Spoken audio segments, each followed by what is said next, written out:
প্রিয় পঞ্চম শ্রেণীর পরীক্ষার্থী বন্ধুরা, তোমাদের জন্য এই ভিডিওটিতে আমি আলোচনা করতে চলেছি পঞ্চম শ্রেণী অর্থাৎ ক্লাস 5-এর প্রথম পর্যায়ক্রমিক মূল্যায়নপত্র 2026 অর্থাৎ 2026 সালের ফার্স্ট ইউনিট টেস্টের পঞ্চম শ্রেণীর গণিত বিষয়ের প্রশ্নপত্র, অর্থাৎ ঠিক যে ধরনের প্রশ্নপত্র আসতে চলেছে 2026 সালে সেই ধরনের একটি প্রশ্নপত্র নিয়ে এই ভিডিওটি তোমাদের জন্য তৈরি করেছি। পূর্ণমান 20, সময় 40 মিনিট। পরীক্ষার্থীর নামের জায়গায় তোমরা তোমাদের নাম, ক্রমিক সংখ্যার জায়গায় তোমরা তোমাদের রোল নাম্বার, বিদ্যালয়ের নামের জায়গায় তোমরা তোমাদের বিদ্যালয়ের নাম লিখবে। এরপর আমরা দেখে নেব প্রাথমিক শিক্ষা পর্ষদের নির্দেশ অনুযায়ী নবপ্রবর্তিত পদ্ধতি অনুসরণে প্রশ্নপত্রটি তোমাদের জন্য তৈরি হয়েছে।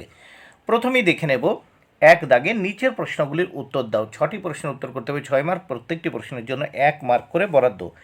একের কতে আমরা দেখতে পাচ্ছি, দেখো 2025-এ পাস এর স্থানীয় মান কত? দেখো 2025-এ পাস এর স্থানীয় মান, দেখো পাস একক বা পাস। খ দাগ 2 ও 3 এর দুটি সাধারণ গুণিতক লেখো। দেখো 6, 12। গতে ভাজ্য সমান সমান, দেখো ভাজ্য সমান সমান কী হয়? ভাজক গুণ ভাগফল যোগ ভাগশেষ, এই তিনটে মিলে হয় এই ভাজ্য। ঘতে মৌলিক জোড় সংখ্যাটি হলো 2, উত্তর 2। দাগ 9-এর গুণনীয়কগুলি হলো 1, 3, 9। নেক্সট আমরা দেখব চ দাগ 420 মিনিটে কত ঘন্টা? দেখো 7 ঘন্টা। এবার আমরা 2 দাগে দেখব 1 এবং মৌলিক উৎপাদকের সাহায্যে গসাগু নির্ণয় করো।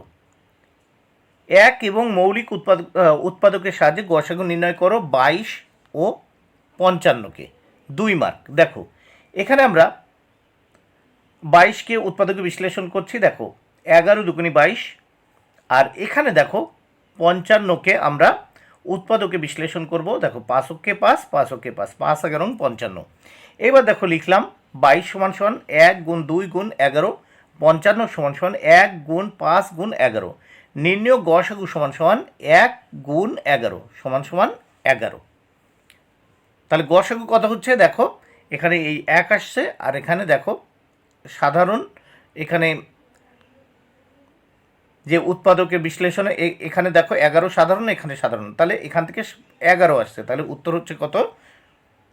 11। এবার আমরা দেখব খ দাগে, এই 3 দাগে সংখ্যা দুটির লসাগু নির্ণয় করো 14 এবং 21-এর। দেখো তাহলে 14 এবং 21-কে লসাগু করব 7 দিয়ে। দেখো 7 দুগুণী 14, 3 7 21, তাহলে নির্ণয় লসাগু সমান সমান 7 গুণ 2 গুণ 3 সমান সমান কত হয়? 7 দুগুণী 14, 3 14 42। এবার আমরা এই প্রশ্নপত্রের নেক্সট পেজ দেখে নেব। নেক্সট পেজে কি বলেছে দেখে নেওয়া যাক। বলেছে যোগ করো। দেখো 4 দাগে বলেছে যোগ করো, 2 মার্ক। এখানে আছে দেখো কত আমরা দেখতে পাচ্ছি, 7,42,511, মানে 7 4 2 5 1 1। এর সাথে যোগ করতে হবে। দেখো এখানে 1 0 9 আমি এখানে লিখেছি, 1 আছে, 9 এখানে লিখেছি ঘরটায়, এবং দেখো এখানে আছে 5। এবার যোগ করলে দেখো 5 আর 1 6, তাহলে এখানে শূন্য আছে। কত এই ফাঁকা ঘরে কত বসালে এখানে শূন্য হবে? আমি যদি 9 বসাই, তাহলে দেখো 9 আর 1 10, 10-এর শূন্য, হাতে থাকলো কত? 1। তাহলে 1 যদি হয় এই 1-এর সাথে যোগ করবো 2, আর ওপরে 5, কত হয়? এই 7, তাহলে ফাঁকা ঘরে 7 হলো। আবার দেখো এখানে 9 বসিয়েছি, 9 আর এই উপরের 2, কত হয়? 11, 11 1, হাতে থাকলো 1, সেই 1 এই শূন্যর সাথে যোগ করলাম 1 হলো, আর উপরের 4-এর সঙ্গে 1 যোগ করলাম, তাহলে 4 আর 1 5, তাহলে 5, আর এই 1 আর এই 7, 7 আর 1 8, তাহলে উত্তর হয়ে গেল দেখো 8,51,706। নেক্সট আমরা দেখে নেব 5 দাগে। দেখো 5 দাগে কি বলেছে? গুণ করো। 5 দাগে গুণ করব, এবং 6 দাগে কি ভাগ করতে হবে। প্রথমে আমরা গুণ করে নিই 5 দাগে। প্রথম দেখো এখানে কি বলেছে? 3,256-কে গুণ করতে হবে 49 দিয়ে। প্রথম 9 দিয়ে গুণ করব, 9 দিয়ে গুণ করলাম। 6কে প্রথম, 6 নাম 54, 4 হাতে থাকলো 5, দেখো 5 নাম 45, আর পাশে 50, 50-এ শূন্য হবে। তারপর থাকলো 5 হাতে, এই 9 দিয়ে 2-কে গুণ করব। দেখো 9 দুগুণে 18, আর পাশে 23-এর এই 3, হাতে থাকলো কত? 2। এবার 9 দিয়ে এই 3-কে গুণ করব, 3 নাম 27, আর 2-এ কত হয়? 29। এবার আমরা দেখব এবার এই 4 দিয়ে গুণ করব 3256কে। দেখো 4 ছক 24-এ 4, হাতে থাকলো 2। এবার 4 দিয়ে গুণ করব 5কে, 4 5 20 আর 2 22-এর 2, হাতে থাকলো 2। 4 দিয়ে এই 2কে গুণ করব, 4 দুগুণে 8 আর হাতে 2 ছিল 10, 10-এ 0, হাতে থাকলো কত 1।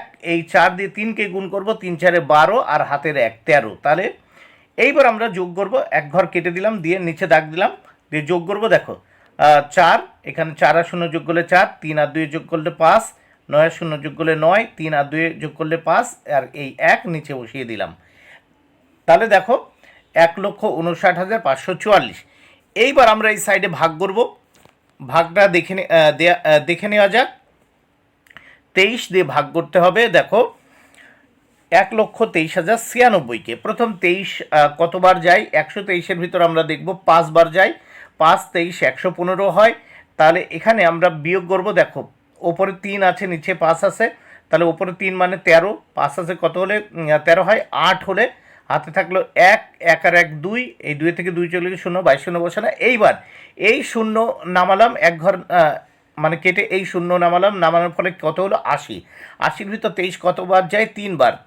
তাহলে 3 23 69। এবার দেখো 80 থেকে 69 বিয়োগ করলে আমরা কত পাচ্ছি, এখানে দেখো 9 আছে কত হলে 10 হয়, 1 হলে হাতে থাকলো 1, 6 আর 7, 7 আছে কত হলে 8 হয়, 1 হলে 11। এবার এই 9টি আমরা নিচে নামালাম, এক ঘর নিচে দেখো 9 নিচে নামিয়ে নিলাম, কত হলো 119। 119-এর ভিতর 23 কতবার যায়, দিলাম 5 বার, হলো 115। তাহলে 119 থেকে এই 115 আমরা বিয়োগ করব। 9 আছে কত হলে 5 হয়, 4 হলে। এইবার এই 6 নিচে নামালাম, 46। 46-এর ভিতর 23 কতবার যায়, 2 বার। তাহলে 23 দুগুণে 46। তাহলে নির্ণয় ভাগফল কত হলো 5,352। এইবার আমরা দেখব 7 দাগে। 7 দাগে কী বলেছে দেখে নেওয়া যাক। বাবা ও ছেলের বর্তমান বয়সের সমষ্টি 60 বছর। 15 বছর পর তাদের বয়সের সমষ্টি কত হবে? দেখো উত্তর, বাবা ও ছেলের বর্তমান বয়সের সমষ্টি হচ্ছে 60 বছর। তাহলে 15 বছর পর তাদের বয়সের সমষ্টি কত হবে? দেখো তাহলে 15 বছর পর বয়সের সমষ্টি হবে 60 যোগ 15 যোগ 15, 90 বছর। 90 বছর। এবার দেখো খ দাগে, একটি শ্রেণীর 42 জন শিশুর গড় বয়স 11 বছর, তাহলে তাদের বয়সের সমষ্টি কত? একটি শ্রেণীর 42 জন শিশুর গড় বয়স 11 বছর, তাদের বয়সের সমষ্টি কত? দেখো উত্তর, সমস্ত শিশুদের বয়সের মানের গড় 11 বছর, সুতরাং তাদের সমষ্টি হলো 42 গুণ 11 সমান 462 বছর। তাই সমষ্টি হলো 462 বছর। বন্ধুরা ভিডিওটি ভালো লাগলে অবশ্যই লাইক, কমেন্ট ও শেয়ার করো। Thank you very much. Keep watching my channel and my video.